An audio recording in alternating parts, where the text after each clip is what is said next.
Hello everybody on YouTube, it's Rawze from Rawze.com here. Just helping out a neighbor, guy lives down the road from my house here. He called me on the phone and said he just bought a truck from one of the big used truck dealers. He's all proud. You said you had to save up how long to get your money? Almost 3 months. 3 months. He had to save up 3 months and come up with $7,000 up front? Yeah. That's hard to do, man. I'm proud of you.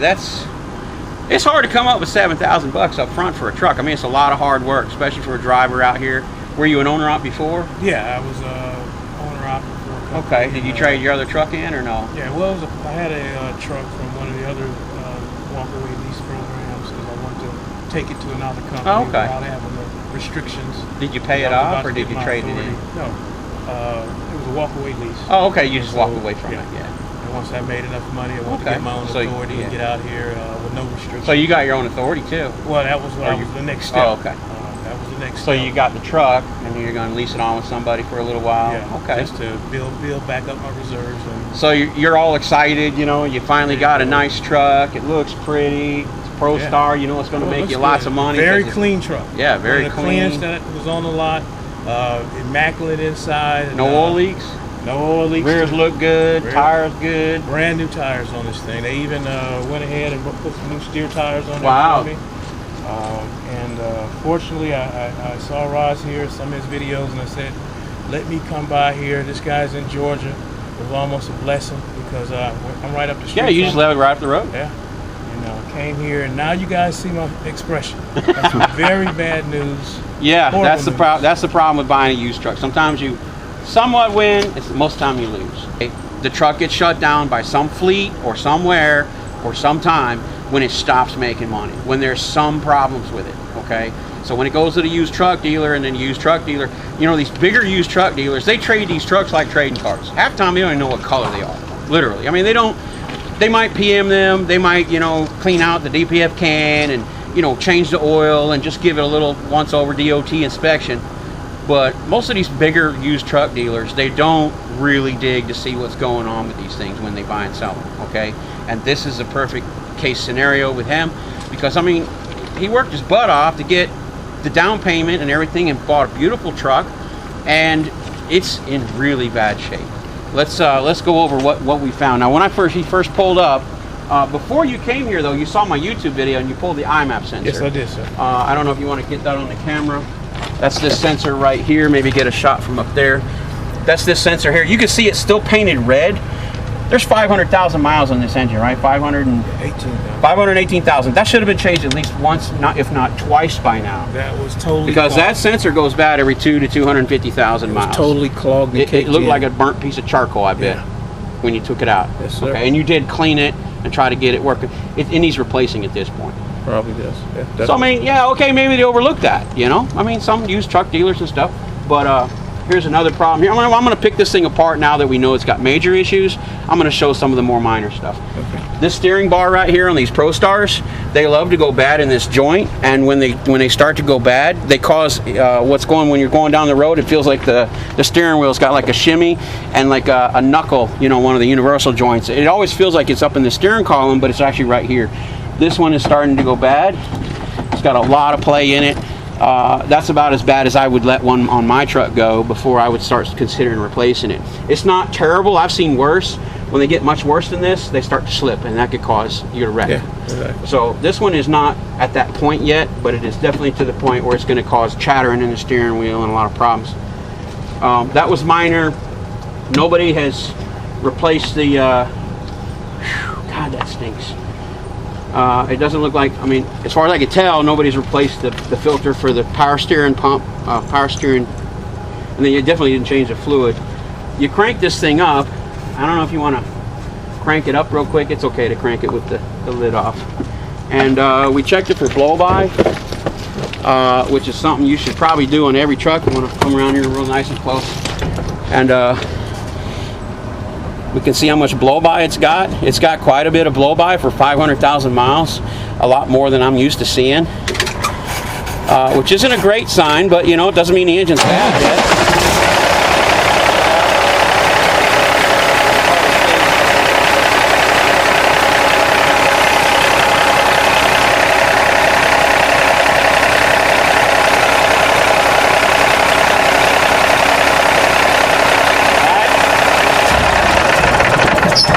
It's got quite a little bit of blow-by, more than I usually see on these. It's got an oil leak here at the power steering pump gasket where it meets the air compressor. It's got quite a bit of leak there where the engine brake harness is going in. Those two leaks are a result of that excess blow-by or extra blow-by. I wouldn't call it excess. It's just a little more than I usually see. One thing that would help would be to buy the alternative crankcase filter that actually opens this up and allows it to breathe better. Because if you've got all that pressure building in the crankcase or building in the engine because of the blow-by, it can actually damage turbochargers. And funny enough, talking about turbochargers, the turbocharger on this truck has been replaced. So maybe that's what took it out, maybe not. But I see also right away he's got an oil leak problem here on cylinder number 5. Coming out of the gasket where the manifold meets the block. He's got an oil leak there, and also he's got a really bad exhaust leak there, and he's got an exhaust leak right here on number 2, which isn't good. So I mean, guys, when you buy a used truck, you need to be checking this stuff. We pulled back his doser injector pipe. You know, I just took the 2 clamps and just slid this back, and we looked at the doser injector. It was completely clogged over. And I cleaned it up a little bit, and then I told him to crank the truck to check, see if it was leaking. Sure enough, it's pouring fuel out of it. When you crank the truck, you can see it's leaking really bad. Fuel's oozing out of it like crazy. So he's going to have really low fuel mileage because the doser injector is leaking fuel into the DPF system constantly. You know, and this is a truck that he's purchased that, you know, for all intents and purposes, he was ready to put on the road. And these things are going to keep him from going on the road. These things are going to definitely cause him problems, but that's not all of his problems. His problems are very much worse. And we went ahead and pulled his engine cover to inspect his cams, and because you can also see that there's no marks on the crankshaft damper where anybody has ever done an overhead set on this or adjusted the valves. And also right here, the paint for the bolts for the tube, for the oil fill tube, have never been touched or never been broke loose. So nobody's ever run the overhead on this engine. And this overhead, Cummins says maximum 500,000 miles, but I like to do it every 200 or so because it gets out of adjustment and costs you fuel if you don't do it every 200 or 250,000 miles.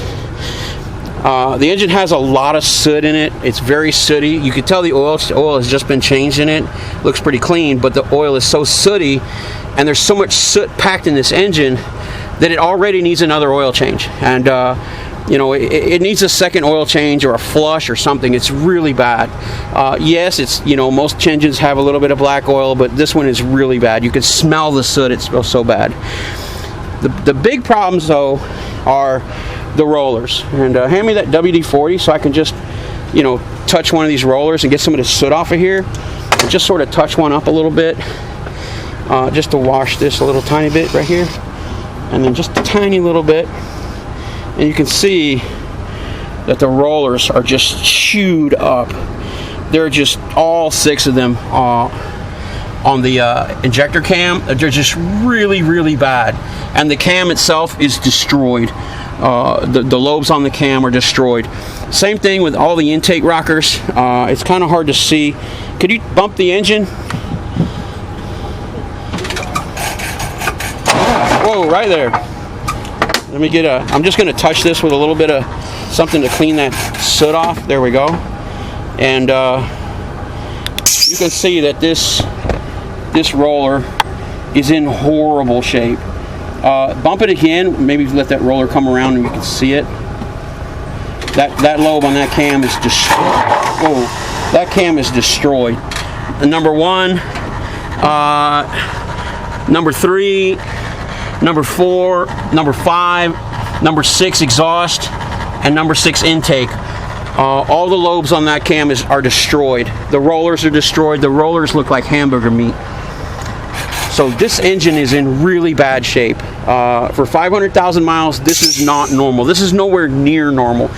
I've seen engines that got soot packed before, and they might lose one roller, you know, or one lobe on a cam if they're really bad. Because what happens is all the oil flows through these channels inside these rocker arms and inside the center of these cross shafts.